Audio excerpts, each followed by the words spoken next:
Hey guys, Josh here from Sportitude and it's shoe review time and we are doing the Saucony Endorphin Pro.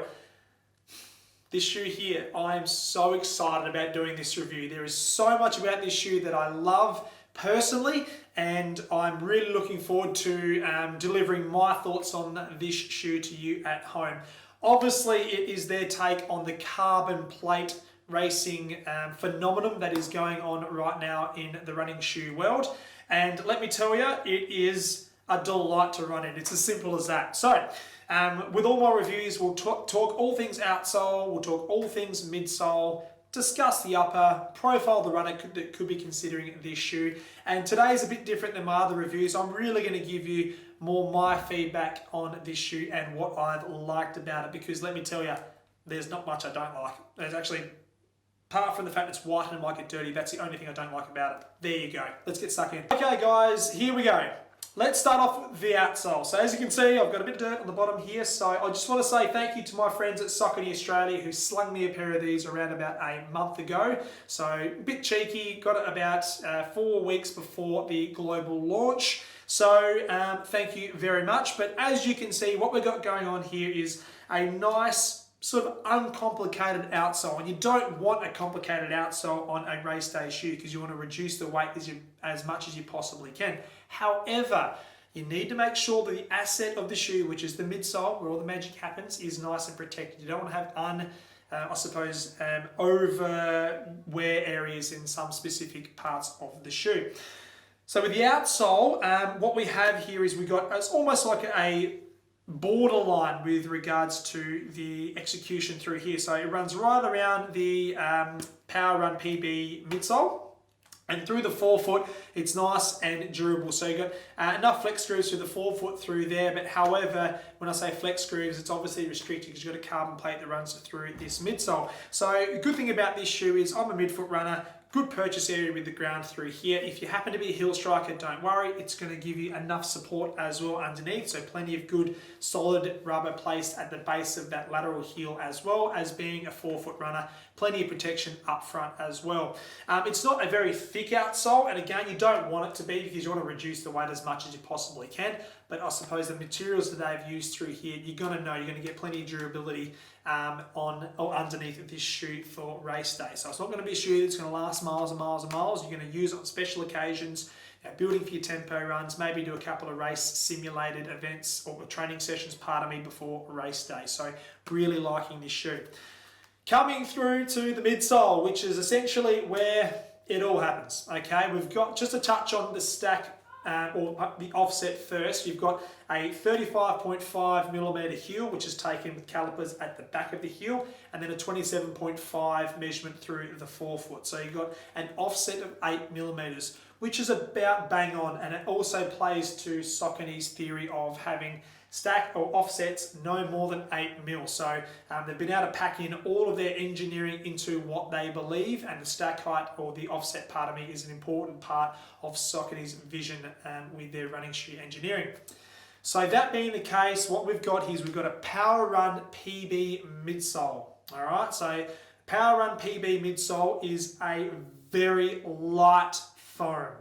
Now, Saucony have taken measurements into consideration, and they're claiming it's 40% lighter than their Power Run midsole. And how they measure that is they would grab essentially a stack from one shoe, which is the same cubic square centimeters or millimeters, depending on how they measure it. Do the same thing with the Power Run midsole, place it on the scales, and the variance is 40%. So a lot lighter foam underneath your foot.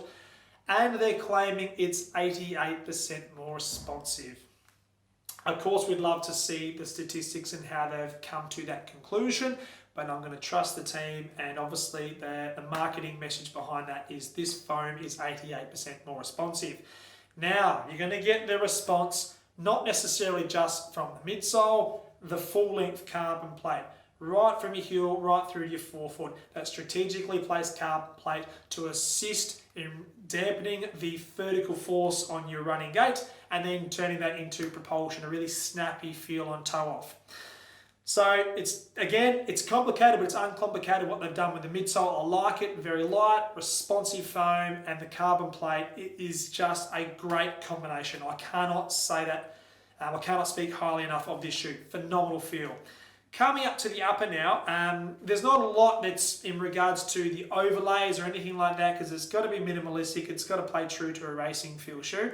Kind of a deep heel counter, to be honest. Like, you look at that and there's a lot of depth through there. It's not an overly stable structure at the back. So what they haven't done is put in any external heel counter wedge.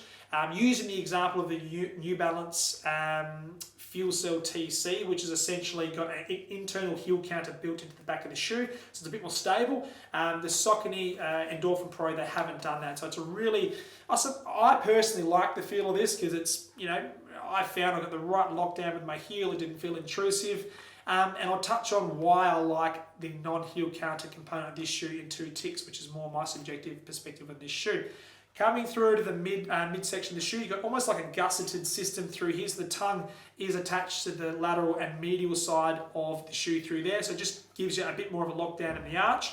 There is a little lace loop or lace garage on the tongue as well. So for race day, when you don't want your laces flapping around, just tuck it in that little lace garage and you will not have that sometimes annoying flap with your laces bouncing around. Coming through to the forefoot, very open, breathable, engineered mesh. Can't fault it, very light, very breathable, and it's been a pleasure to run in this shoe. Right, now let's just dive into why I like this shoe, because I'm so pumped up. I'm looking forward to events coming back, and me being sort of an amateur triathlete and maybe targeting a half Ironman, potentially an Ironman in 2021. I had sort of an idea of what I was going to race in, but now running in this shoe for a few weeks now, I'm super excited about potentially getting this out onto my foot on race day. It is very stable. I've run in Next Percents, I've run in 4%, so I've used the New Balance Fuel Cell TC, Hyperion Elite from Brooks as well. All have great features that I've enjoyed, but everything about this shoe in regards to running in it, my tempo sessions, getting up to speed, I felt stable.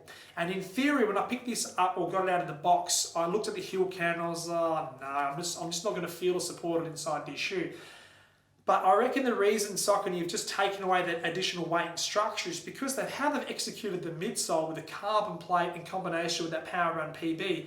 You feel stable on top of that platform, so you don't need to overcomplicate the upper and keep you sort of secure, because in comparison to the New Balance Fuel Cell TC, the foam underneath the foot is considerably softer, so therefore the range of movement for me was a little bit more open, so I needed that lockdown in the heel, which I liked about that shoe. But this one here, I love the fact it's light on top, I feel stable on the midsole, and I feel very responsive. It's as simple as that. I mean, that's what you want with a racing shoe. It's got to be uncomplicated, but in theory, of course, it's just a great topic of discussion what brands are doing in this carbon plate space, and I am absolutely loving what they've been able to roll out here in the Saucony Endorphin Pro. It's a shoe that I'm super pumped about selling, and obviously selling to the right person. Got to profile the runner, of course. But it's exciting, and I'm pretty amped to see how they can make this shoe better with version 2. It's going to be hard to beat, guys. So there you have it. That is my take on the Saucony Endorphin Pro. Phenomenal shoe. Love it. As I touched on, the only thing I don't like is it's white, but hey, I don't mind a white shoe every now and then because I enjoy running this so much. If you've got any questions about this shoe, please drop it in the comments field below. If you haven't subscribed to our channel, please jump on, hit the red button, and we'll keep bringing you as much running shoe content as possible. Until next time, happy running. Hopefully race day is around the corner, and we will see you soon. Take care.